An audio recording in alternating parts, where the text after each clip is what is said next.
Thomas nearly jumped out of his skin at the waitress, suddenly dropping her tray of glassware a mere 5 feet from his booth. The sound of jingling glass shards and metallic forks bouncing around could be heard long after the accident initially occurred, as they bounce around wildly. This stung Thomas's ears like a swarm of gnats, forcing him to wince in displeasure.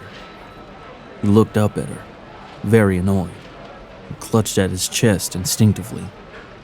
She chuckled it off with a playful hand gesture, uttering simply, "Sorry about that, dear," before leaving to get a broom. Great, he scoffed to himself. The only reason Thomas bothered coming into this dreary cafe in the first place was to try to get some reading done while enjoying a never-ending stream of mediocre coffee. Now, it would take him time to get back into his novel. He tried in vain to re-engross himself in the story he had been enjoying only moments ago. However, the light reflecting off the shattered glassware on his right prevented him from doing so, as it shined straight into his eyes. He let out a deep sigh and closed his book, placing it on the table.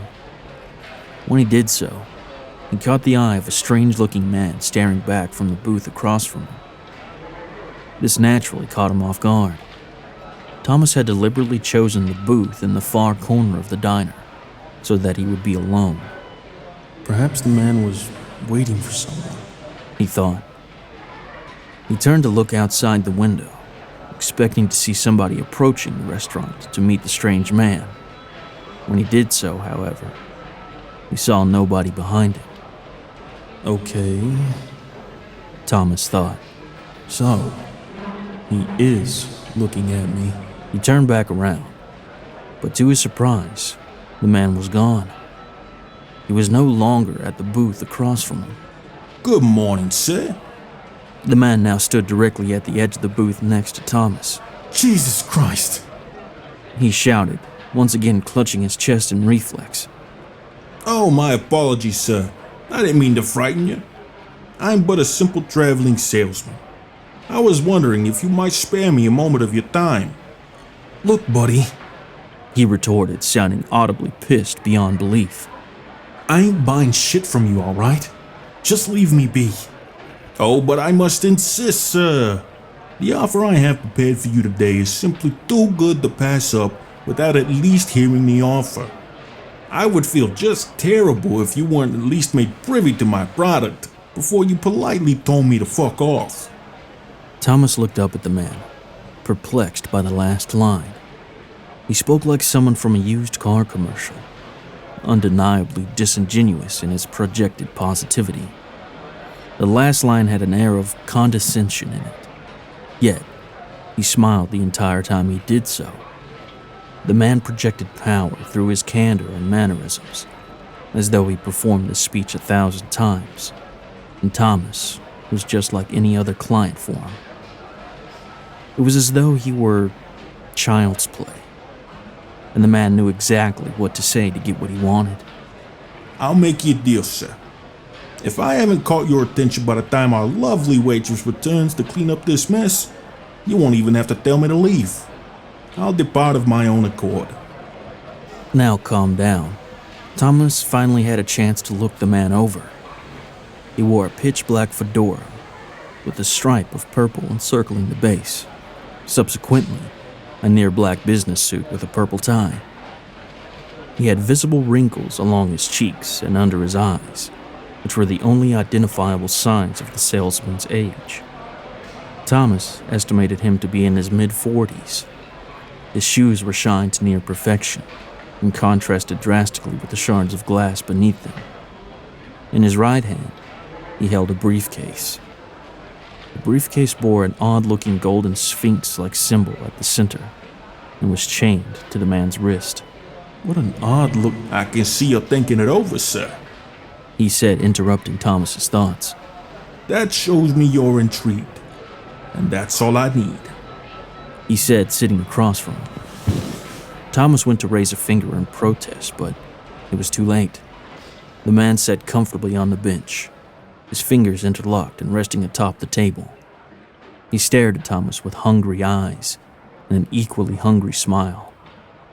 Thomas felt like a seal being stared down by a great white shark, like he didn't have a choice in the matter, even though he clearly did. He felt paralyzed in his seat, powerless to fight back against the man's charms and vernacular. Now then, He began. we got approximately 52 seconds before Dana arrives to pick up this mess of hers. So allow me to cut straight to the point so I can get your attention before that happens. I am a salesman, as I said before, and I'm sure you could figure that out from a mile away. What I guarantee you have not been able to deduce, however, is the unique catalog of services I provide to my clients. Thomas eyed the man suspiciously. Look, man, I don't swing that way if that's what you're— Oh, goodness, no, sir. The man said, throwing up his hands and chuckling loudly. I assure you, this is not that kind of proposal. Unless you want it to be. He said that last part in a sarcastic tone, leaning in and giving a wink. Thomas stared back, unamused. Kidding, I'm kidding, jeez. I'm still working on my stand-up routine, but I didn't think I was that dead in the water. Well, as I was saying, I offer a very unique number of services to my clients.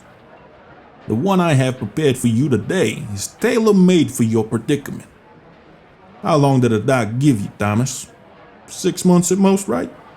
It's been 2 since the diagnosis, so things aren't looking so hot, are they? Thomas felt his stomach jump into his throat and a deep chill run down his spine. Before he had time to process either of these feelings, the waitress returned with the broom and dustpan. He watched her walk up to his left side and begin to clean out of the corner of his eye, but he never directly looked at her. He never took his gaze off the mysterious man. He just sat there staring at him as he tried desperately to figure out how he could have possibly known that about him. Thomas had no family.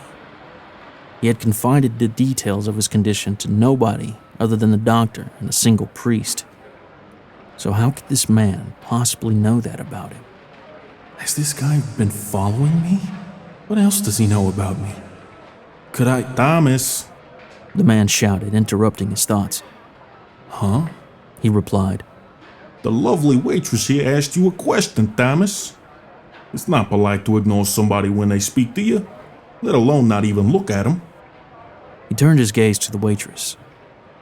I'm sorry. What was the question? I just wanted to apologize again for frightening you earlier. And I was just wondering if maybe you needed a refill on your coffee, sir?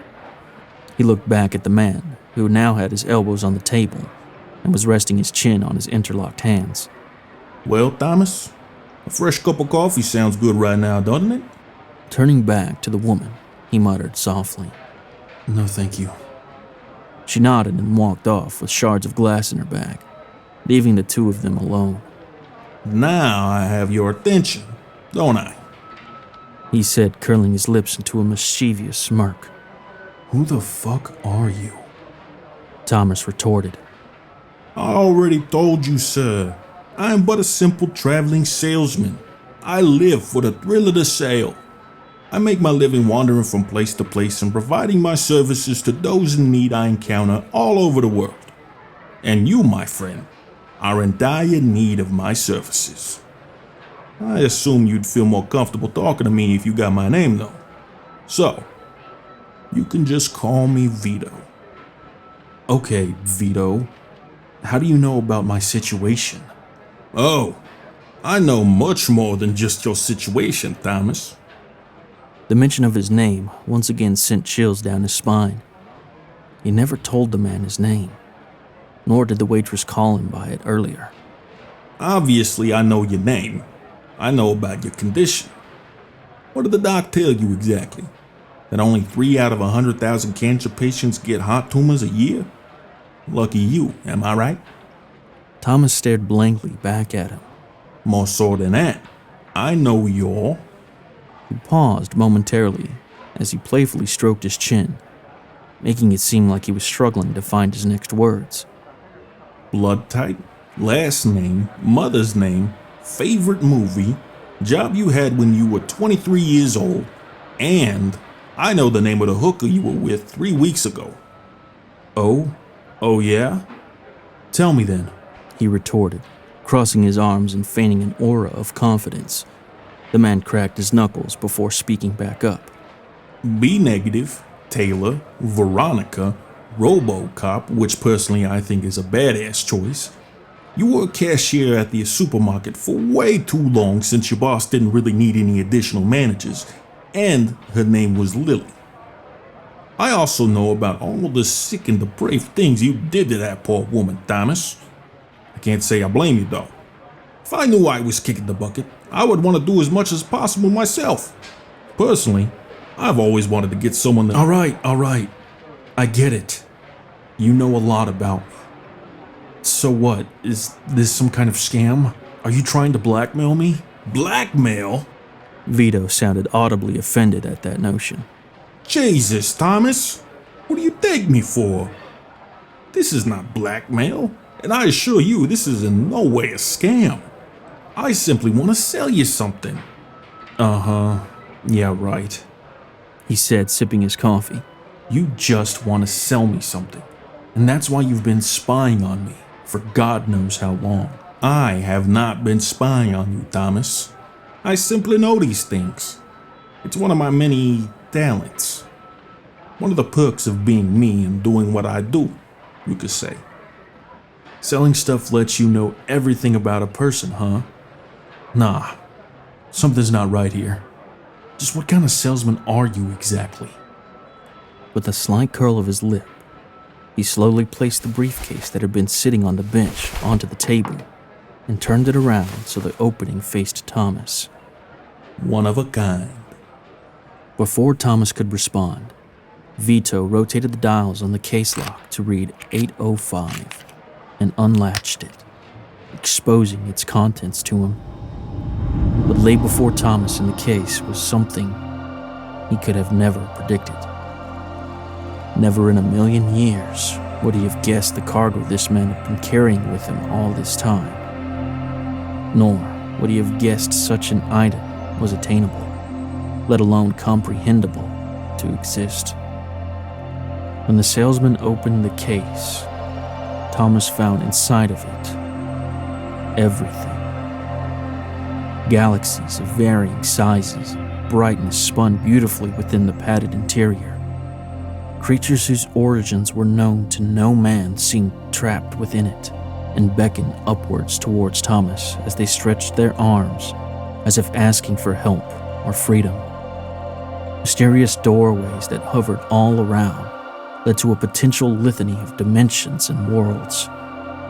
Secrets that philosophers had spent millennia pondering to no avail, at last had answers. The meaning of life, the truth of the afterlife. Are we alone in the universe? The winning lottery for next month's Powerball. Who was going to win this year's Super Bowl? What happened to Amelia Earhart? They all lay within this briefcase for eternity. Thomas was made known to him secrets that he never knew he wanted the answers to in the first place. He saw his entire life laid out before him in a small rectangle. The past, present, and future. Thomas saw the remaining time he had left to live. They were going to be miserable and filled with fear. He was going to die sometime in his sleep, in precisely 2 months and 13 days from now. Nobody would be at his funeral. Nobody would remember him, save for the waitress, who would have gotten used to his daily visits to the cafe by that point. She wouldn't remember him fondly, however. She would remember him as some cranky old bastard. That would be his legacy, the only lasting trace of his existence, the only mark he would ever make on the world. Thomas felt his sanity slipping. His lips quivered uncontrollably as a dart of sweat shot down the side of his face and crashed onto the tabletop beneath. What is this? He finally managed to whimper out. The salesman's lips curled up even more into a serpentine-like smile. He knew that now he had Thomas hooked. This, my friend, is everything. Everything that was, is, and will be. With those last words, he slowly rotated the briefcase so it was now facing away from Thomas. The crazy thing is, this ain't even the most fun toy I own. I mean, don't get me wrong, it's freaking cool, but I have way more interesting stuff back at my place. Don't get your hopes up though, my friend. This isn't what I came here to sell you today. This was just to get your attention. Thomas said nothing. He simply stared down at the briefcase as he tried desperately to comprehend what it was he had been shown. Hello? Vito said, snapping his fingers in Thomas's face. Ah, damn it. Don't tell me I fried another sap's brain. I'm here. Thomas choked out. I'm here. If you say so, he said back, chuckling. That has yet to be proven, but I digress. As you can see, I have access to just a little more than your typical salesman. I offer a wide range of products and unique services to select people. On top of that, I am very picky about who I provide my services to. I wasn't just joking in bad taste earlier when I called you Lucky Thomas. Running into me is going to save your life. Thomas looked up at the salesman with eyes wide. You mean you can cure me? Of course I can, Jesus. Did you not just see what I have at my disposal? The cool-ass universe in a box I carry around? Curing you would be all too simple for someone like me. But where's the fun and excitement in that? Why stop at just curing you? I was thinking of a more unique product. Something a little more lasting. Thomas sat back and raised an inquisitive eyebrow. As you and I both saw in the case, your life has been, well, I hate to say it. It's been pretty damn pathetic, buddy. Sure, I can fix you up and send you on your merry way back to your life of mediocrity, but that would just be doing a disservice to you. Frankly, it would also be a waste of my talents. The best of your years are already behind you, and at most, you'll live what, till you're 60? Great. The all-knowing, mystical salesman cured my cancer and brought me an extra 10 years to live. Boring. No, Thomas. What I want to offer you is a second chance at life. The chance to make something useful of yourself. What I have for sale for you today, the product I want to offer you is... He leaned inward, ensuring nobody could hear him, and whispered, immortality.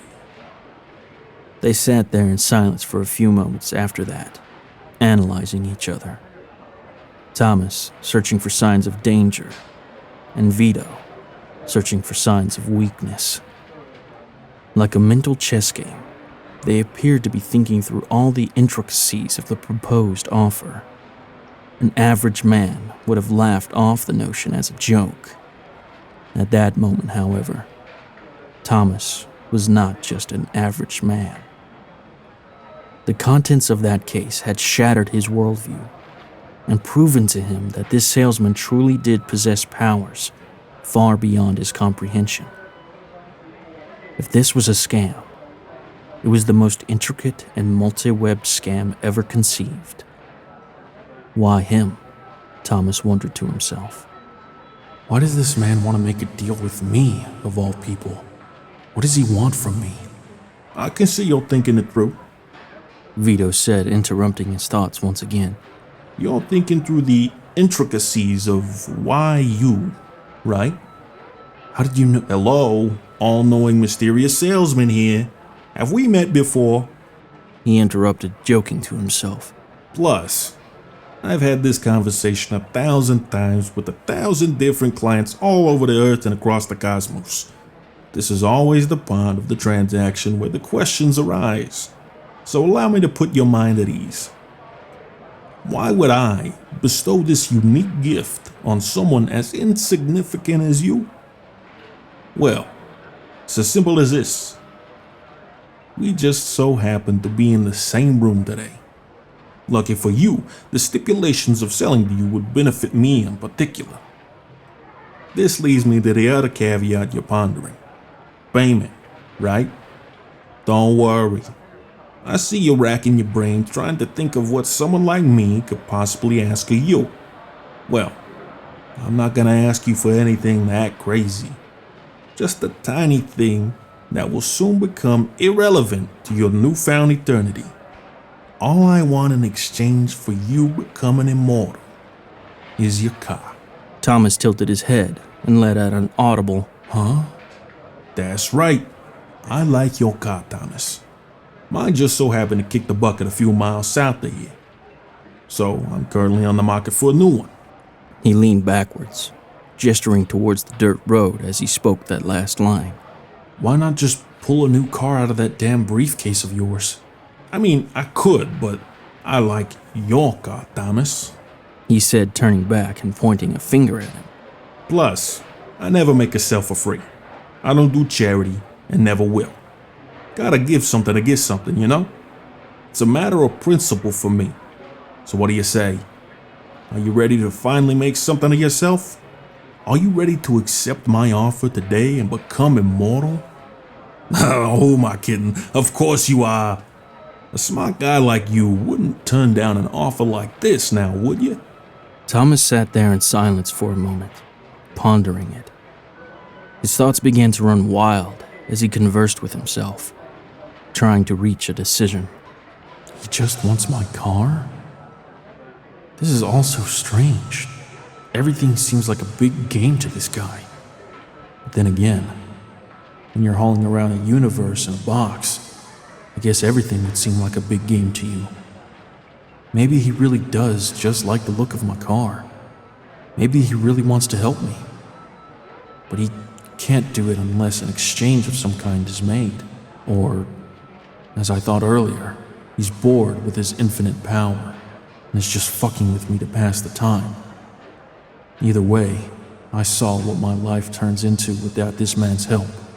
I'm going to die in 2 months. There's nothing I or the doctor can do about that. With that final thought, he felt a sense of dread wash over him. He tightened his hands into a fist and dug at his palms until the knuckles turned white. He then let out a deep sigh and spoke. I accept. With those words, the salesman smiled his broadest smile yet, seemingly truly shark-like at this point. How do we make the sale? Is there a contract or something? No contract needed, Thomas. I believe in a good old-fashioned handshake. My word is my bond, and I trust yours will be too. Plus, nobody likes paperwork, am I right? Simply place your keys on the table next to the case and shake my hand. At which point, I will bestow upon you the gift of immortality. With that, the man extended his right hand out, sliding the book he had been there to read in the first place to the side. Thomas stared at him for a few tense seconds as he felt his heart begin to pound in his chest. His chest hurt a little. This only heightened his dread and tightened his resolve to live even further. Before he could change his mind, Thomas did as instructed and slowly placed his car keys next to the briefcase in the middle of the table. He eyed Vito's hand cautiously for only a few seconds before reaching out and shaking Vito's hand. In an instant, all that Thomas could see was darkness. His vision, which was once illuminated by the bright lights of the Happy Breakfast Diner and a strange man, was in one instant taken from him by force.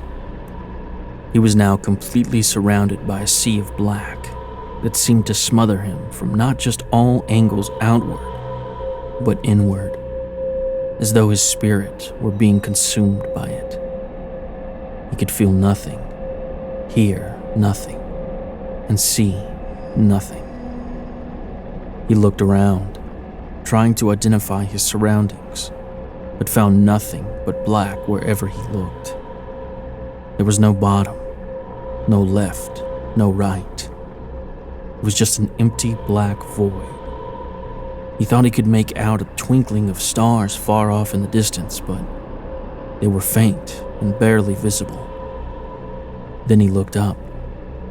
When he did so, he felt a cold chill run down his spine, the first real sensation he had experienced since arriving at this strange realm. When he did, he saw a square-shaped light far above him, like a moon. He reached for it, but it was to no avail. He tried again to touch it, but the warm, inviting light was simply too far away. That's when he noticed the light was beginning to disappear. From the top, a shadow began to stretch over it in a straight line and slowly cover up the light.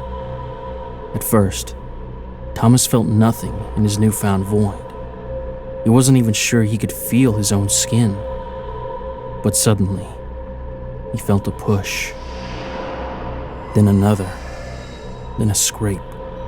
Then, a hand grabbed him. Then, a hand pushed down atop his head. Thomas began to feel other beings, entities, and people around him, rushing and bumping as they too attempted to reach the light as he was. Now frightened beyond all belief, and desperate to escape the mysterious strangers, Thomas tried desperately to get a foothold on anything.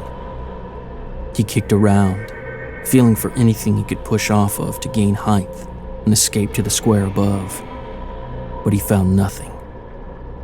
He reached with all of his might as he joined the litany of others, all trying to reach the freedom that lay just above their heads. It was no use. He could only reach and watch as the light closed like a door. He watched it slip away until he was slowly engulfed in total darkness with the rest of his new friends. Vito finished up latching his briefcase and straightened his tie. The wrinkles that once lay under his eyes began to straighten and tighten themselves out. He now looked a few years younger than he had mere moments ago. He let out a deep sigh and spoke in his usual polite and charming demeanor. It was an honor doing business with you, sir. He said to the husk of a motionless man who was now drooping over the cafe table. I have fulfilled our end of the sale and will be taking my leave. I assure you, I will be thoroughly enjoying your car. He placed a $20 bill on the table as a tip for the waitress and stood up. He straightened his hat before dusting himself off and smirking at the lifeless body before him. I hope you enjoy your new immortal soul and the eternity you now get to spend with it. With that, he exited the cafe, twirling his newfound keys with one finger and whistling aloud. Then he started up the car and drove off north, down the dusty road.